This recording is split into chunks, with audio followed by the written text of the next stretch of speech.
Sanibonani molweni ndiyanamkela kweza se-TV ngesixhosa. Uvelephi akakhali ke bethuna ukhalela uSipho uthi makangamshiyi. uSipho ubuze uba umanqoba lo ungowakhe na. Wathi uvelephi no ayingowakho. Hayi ke uSipho okethukela ke ethi sis Velephi sis man akakhali phofu uvelephi basenhlakomzi kowabo ke phofu. uSipho yena uthe kuye uvelephi ufana nomuntu ofileyo kuye akasayingeni kwa into yakhe. Yakhala phofu noSipho kubi nje. Kodwa ke udeliwe bethuna ubuhlukanise kabuhlungu abantwana. KwaDlamini seso futhi uphetheni nonjengayo emva kwesiganeko sabantwana bayakhombana again. Uphetheni ke uthi kunjengaye ugxophuleke okwephele emasini kwinto kaWenzeni yena uWenzeni besembambe kanje nalomntana ebeyibona yonke into. So baye baphikisana ke kodwa ke unjengaye ude wathi hayi ngeke make sizibambele ngokwethu umntana ngowethu sekube sikhombana again. So ke ethi ke uzokwazi ke uthetha naye kodwa ke iyamcaphukisa into yalamfana akayifuni ukuyibona into kaStivovo phaka lando yalandlu ngoba uWenzeni njena nje ngulomntana uza nezinto ezirongo pha and lo mntana lo umntana osevuthiwe naxa ethi umjonga for uWenzeni. Wabe sesithi ke kuzobabhitele bake bahambe ke baye pha ngoba uphetheni uthi uWenzeni uzivalile ekamereni akasakwazi noba amvulele bangene bathethe kanti bebese be right noWenzeni ngokusho kwakhe. So bahambile ke bawunqonqoza ke bafika banokhe eminyango uWenzeni uzifakele iheadphones yazijayivela. Ngelingeni ke bathe bavula bangena bathe sebengenile hayi kabashawuta kanje umntana babuza babamfunana umthetho lo wakhe. Babe sebemcenga ke njengaye nguye umcenga into ba hayi we sizothi into bathi nasisakuthanda njengabazali bakho kusezoba mnandi sisiqala noba kube njengaqala ngakudala kuWenzeni uflathele ke uyinto encumileyo ke ngomtata ke sethethe uba qala kube njengakudala sibuyele ezintweni ngendlela bekade kuyiyo. Ndingakuthanda ndikusena kwi-vacation kwindawo efunwa nguwe ungatsho nje uba ufuna uyapi wena. Wathula lo mntana wasuka wajika kakanye wababuza uba nifunani. Wathi yazi noba nandingazalwanga mina umthetho lo wakhona andinazi uba ndifuna ntoni. Bavele bashiyeka bejongene ngoba abazi ba yeyiphi into abangayenza ke ngoku. Wabe sesitsho ke nonjengaye uba hayi kenyukela noko ngoku. Bamshiya apho kodwa kunjengayo usheke ebuza uba lo mntana wakwambambo kanti ubuya nini yena. Wabe sesitsho kuphetheni uba hayi nobusendleleni. Uphetheni ke uyamfonela uSibongile embuza uba ubuya nini. Kanti uSibongile yena uyawa confused ngoba lokhu wazi uba wagxothwa. Wabe sebuza uba madam ngoba mina ndazi banigxothiwe nje.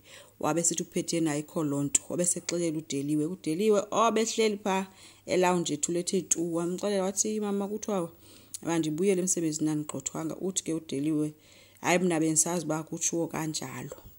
Wabe sesithi ke pakisha into zakho uhambe ucace bomsebenzi usenawo. Pakisha kuSibongile izinto zakhe wahamba. uNtombela nonyana yakhe baye kulo Velephi beyofuna imali yesondlo kanti lonke lixesha bondla ilahle bona so bathi nje makuze imali yabo kubo. Akabathukanga udeliwe wabagxotha okomshologu kwakhe. uSipho uyawacela ke ukufunqula okwamanqoba ke ethi ucela ukumbamba kokugqibela. Udeliwe bengafuni ukumnika ke ethi uzobaleka naye lo mntana. Wamcenga ke utata kaSibongile ethi nomnika umntana ambambe. uNtombela ke uyivezile ke nento ethi uVelephi lo step daughter kutata kaSibongile. So umntana kaSitata kaSibongile nguSibongile noSangweni not uVelephi. That's why ulo mama emthanda ngalo mntana. So ke uSipho ke uye wamfunqula kumntana uthe sambambile ke lo mntana kwathi gqe uVelephi ethi uzovalelisa. Kuthe kusenjalo ke sateketisa kumanqoba umntana wamthatha uVelephi kwavele kwathi gqe imoto kaZakes. Wemka uVelephi wamshiya eme apho. uSipho akothukanga kanje ngoba uyamazi uZakes caba ke umazela amazelazwana wathi hayibo Velephi le ndoda Velephi kwele emotweni uVelephi wemka. Washiyeka uSipho eme apho engathi umuntu oqalwa si-stroke ukothuka nongakwazi noba makakhale noba makathini ngoku. Bamshiye eme kanjalo ke kabuhlungu. KwaDlamini uNomalanga nangu ezoxelela uphetheni babona noKwenzo bazotshata. Umvuyele ke uphetheni ethi kodwa ke ningalibali ubafaka utata benu kuyo yonke into mina anangxaki nalonto. Wathi ke uNomalanga yena akafuni into izawutsala futhi nento yesintu ingasekwenziwe nje into ezawuba sisilungu nje into encinci ekhawulezayo.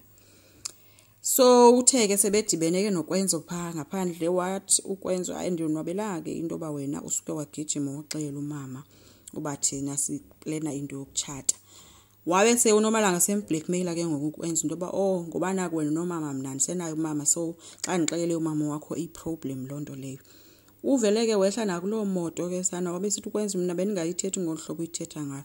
Uhle emotweni usisi waphuma wamshiya apho ukwenzo wathi akasayi nakuloo Shaka Marine World bebethi bazoya kuye. Nango ke uSibongile ufikile eThekwini waziyela ebeach apho athanda khona ngoba uthi ibeach yayithanda kakhulu. Apho ke uthe waxa efika khona wafika wema ngaselwandle wathandaza ke wogqiba wondlala ithaweli yakhe wazihlalela phansi esantini. Uthe esahleli ke kwabonakala ukwenzo epha kude xa ejika ukwenzo ubona umuntu ongathi nguSibongile abesejika siza ke sithi hayibo Sibs ufunani apha. So baye bancumelana kuqala then iquestion abayibuzile ngexesha elinye obayithuba omnye nomnye ufunani apha. Bayihleka ke wabesesitsho ke noSibongile bayi yena usukela kuwabo so uthi makashaye ngumoya eze elwandle. Wabesithi ke wena uzofunani wathi ke omnye hayi nami bendibethwa ngumoya nje. Kodwa ukwenziwe wamcela into ba babheke eShaka. Wabesithi kuSibongile hayi yena seyahamba. Wathi uyamcela ngoba unamatikiti ayi2 mabayikhona ke bendingela bezoma nayo noMalanga. Wavuma ke uSibongile bahamba ke bobayi2 ukuya kodwa kuSibongile esithi uyayazi mosiba asikwazi ukubonakala sobayi2 apha kodwa ke ukwenza wathi akho umuntu uzosibona masihambe. So ke bahambile ke guys kungemnandi kuthengwe ice cream kuhambe kudliwa nje abantu abajolayo bobayi2 badlala yonke into edlalwayo eShaka bahamba baya ku-aquarium bobuka ifish. Kulento bayenzayo ke yokuhamba yonke lento ihanjwayo babambene uSibongile unayo nento ebambe egxalabeni ukwenza uthi ke xa ebona leyo ba embambe apha egxalabeni wayiluza ifocus ukwenza wajika wajonga uSibongile ubhizi ke ngokuyancokola ujongene nokwenza uyathetha kwenza akahoyanga yonke la ithethayo into isinto asuku sowayesondela uSibongile akatinakanga ngqi babambana ngekiss.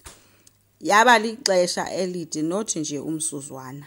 So ukwenzo noNomalanga kissed eShaka apha bekuzoya khona uNomalanga engabe kuNomalanga uphike yena xa kunje asazi ke guys kodwa ke yenzekile esifuna yenzeke. Enkosi ngicela subscribe like singakhomenta futhi bye.